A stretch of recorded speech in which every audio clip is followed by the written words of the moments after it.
जब से चढ़ल बाटे सावन के महीना भौजी गेरुआ रंग के साड़ी है कीना कल खुना देव घर जाइबे भौजी हे कल खुना देव घर जाइबे जब से चढ़ल बाटे सावन के महीना भौजी गेरुआ रंग के साड़ी है कीना कल खुना देव घर जाइबे भौजी हे कल खुना देव घर जाइबे भौजी हे कल खुना देव घर जाइबे भौजी हे कल खुना देव घर जाइबे जब से चढ़ल बाटे सावन के महीना भौजी गेरुआ रंग के साड़ी है कीना कल खुना देव घर जाइबे भौजी हे कल खुना देव घर जाइबे बोलबा कल खुना देव घर जाइबे डीजे सुमित सतीश रैमा सुमित सतीश रैमा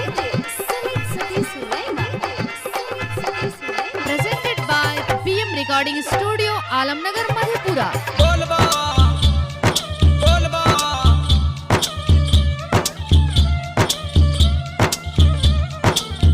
मन में हमें यस लग जाय छी भोले बाबा के दुआरिया है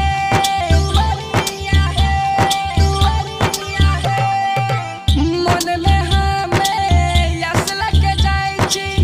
भोले बाबा के दुआरिया है कांवर हमें जल भर लेबै जाइबै बचत नगरिया है चिलम में गांजा हम भर लेबै भोले बाबा के जाके चढ़ैबै कल खुना देव घर जाइबै भौजी हे कल खुना देव घर जाइबै भौजी हे कल खुना देव घर जाइबै भौजी हे कल खुना देव घर जाइबै जब से चढ़ल बाटे सावन के महीना भौजी गेरुआ रंग के साड़ी है कीना कल खुना देव घर जाइबै भौजी हे कल खुना देव घर जाइबै बोलबा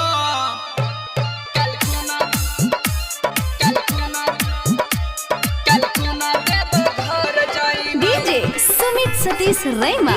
सुमित सतीश रैमा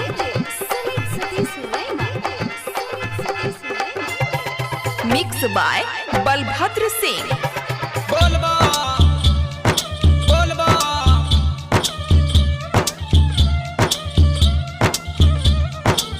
रोशन रंगीला देव घर जाय छै भोले बाबा के दुआरिया है